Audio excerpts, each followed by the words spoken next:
I use Trello to manage my YouTube channel. I picked Trello because it's pretty much free, it's easy to use, and it's also great for collaboration. I'm going to show you exactly how you can set Trello up and give you a few different workflows that you may want to think about. I've set up my Trello board inside of my Trello workspace, and I have a couple of different Trello columns.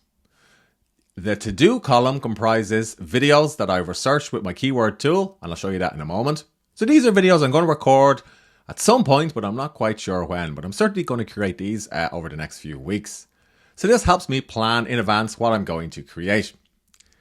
The next up column, here I put 2 to 3 videos that I want to record next week. So usually I'll drag through cards from to do to next up on Thursday or Friday. And then I'm recording videos on a Tuesday. Today is actually Tuesday when I'm recording this video. I'll pull something from next up to doing. And usually I'll try and record 2 or 3 videos in any one go, because it's a lot of hassle turning on and off the camera and getting into a good workflow for recording a video. And then when the video is ready, I'll simply drag it from doing to ready. That will signal to me that the video is ready to be published on my channel. And when it is published, I'll simply move it to done. So basically I'm moving from left to right. I'm limiting the amount of videos I'm working on at any one time, and I'm visualizing all of my work in one place. Now there are some more nuances to my workflow, and I do collaborate with editors, a thumbnail designer and a virtual assistant, and I'm going to show you all of that. But first up, let's focus on the to-do column. So this has 10 or 15 different cards for videos that I want to record. So basically when I have an idea for a video, I'll simply click on add a card and I'll drop it in here as a brand new card. Now usually I'll come up with an idea for a video based on some content I've published elsewhere. Perhaps it's an email that I've written and I want to turn the story-driven email into a video. Or perhaps I've seen an interesting video on YouTube and I feel like I could create something different but better and put my own take on it. Sometimes I'll use a keyword research tool for YouTube. So I've been doing more SEO for YouTube lately. The tool that I'm using at the moment is called vidiq.com. And I log into this once a day, simply because if I click on the daily videos idea tab, it gives me lots of different ideas for videos I may want to record. So here's an interesting one here, viral storytelling hooks for your content. So I'll simply give this a little heart, and every now and again I'll go over to my saved ideas and I'll go through all of these and see which ones would make a good video for my channel. And if I feel like they would make a good video, I'll simply drop it in here as a to-do item. I'll also use vidIQ to find videos that I'm going to record in a different way. So it has an option to search for keywords. So for example, if I type in how to use Trello, I know it's all very meta. I get lots of different keywords that I could potentially insert into my video title or into my video description. But I'll also go to related keywords and then I'll filter by overall. So I'm looking for videos that have a good score, usually something that's green. And I'll read through this list. And if I see that there's something here that I could potentially record, so for example, Trello for project management or how to use Trello effectively, I'll basically build out a list of keywords and then I'll pick 1 or 2 keywords and I'll add them to the to-do column on Trello. So what I'm doing here is doing a little bit of keyword research and also doing a little bit of research on YouTube and then dropping the idea directly onto my YouTube board. Now sometimes of course I will take away cards here if they're not quite relevant for what I want to work on. On the next up column, I sometimes commission a thumbnail or I design a thumbnail in Canva and I'll drop the thumbnail directly onto the Trello card. That's simply because I like to visualize my work in one place, firstly. And secondly, it's sometimes good to think of the thumbnail that I'm going to create, even though the video isn't quite ready. Now you'll notice that I have a link to something called Workflowy. So if you're not familiar with Workflowy, it's basically an outliner tool. And I usually either script all of my YouTube videos or just create a bullet point outline in Workflowy of talking points. So if I click on this description, it takes me through to the web version of Workflowy. Now there is a desktop app as well. And this is basically my bullet point outline. And these are things that I'm going to talk about in this particular video. So this outline isn't quite finished, but as you can see, I can expand and collapse on all of these talking points.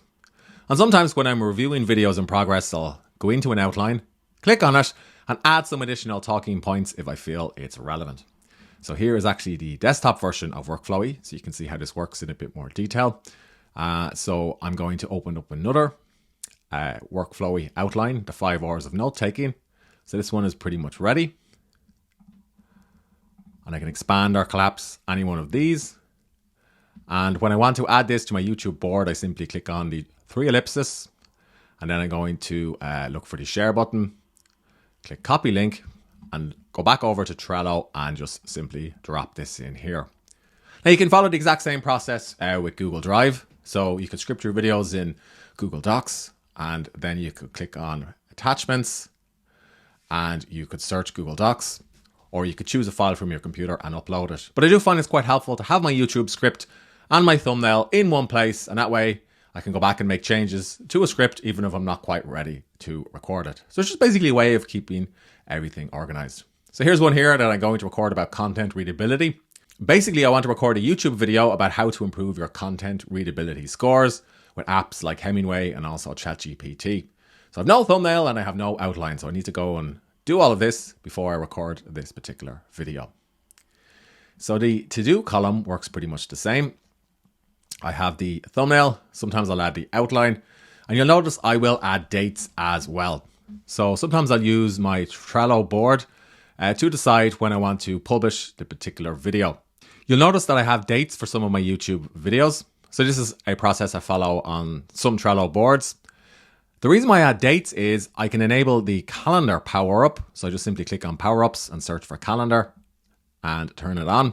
And then if I click on the calendar power up, I can see a potential publication calendar for my YouTube channel. And I can drag and drop cards to and from different dates.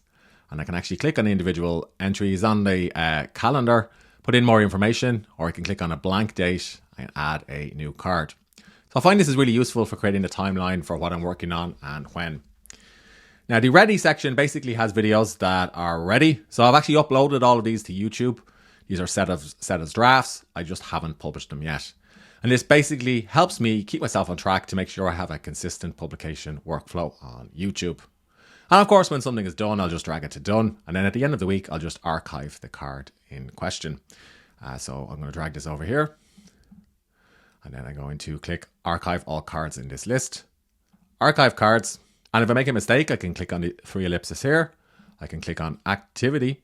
I can click on this card here, which I just archived, and I can send this back to the board.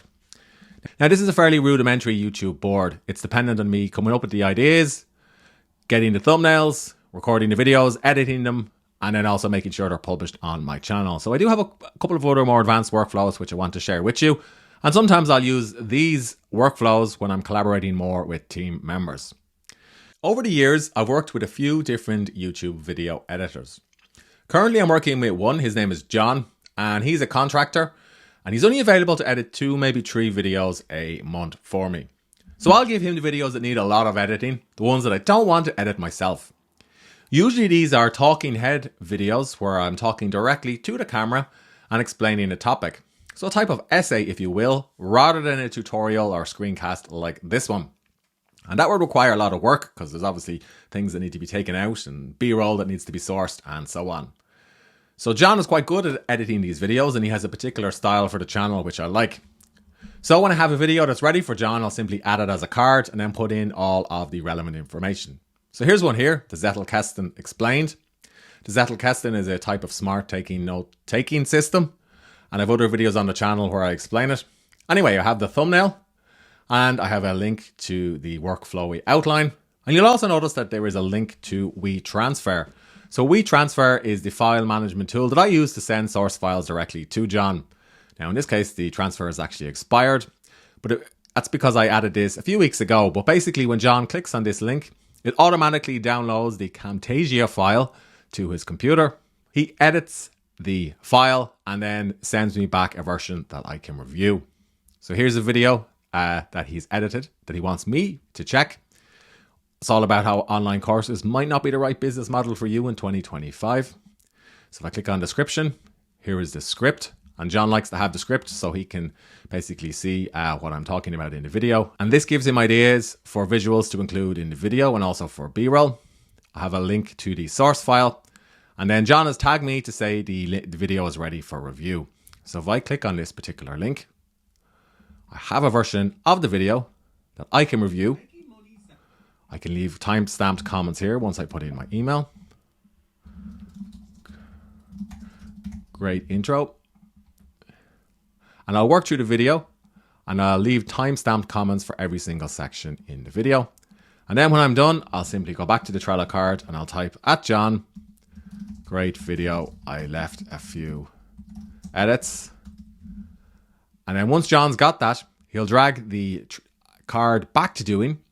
He'll work on the video in question and then drag it back to me. And if I'm happy with it, one of two things will happen. So it'll go to thumbnails, and that signals to a virtual assistant that she should contact a thumbnail designer on Upwork and commission the designer to create a thumbnail. Or if we have one already, it'll go straight through to ready for publishing. And then I or my virtual assistant will upload it to the channel. And then of course, once it's published, I simply drag it to done. So it's a pretty simple workflow. But because John is an external contractor and because he's not available to edit videos all the time, it enables me to collaborate with him. And of course, I can just simply click on share board and I can share the board with other team members or other people that I'm working on at any one time. So if you find yourself going through a few different video editors or designers, you could create a specific board to collaborate just with them. Or alternatively, you could create a dedicated board for your project, and you could add them to the project board instead. Next up, I want to show you a couple of advanced Trello features. These are quite good if you really want to supercharge your workflow.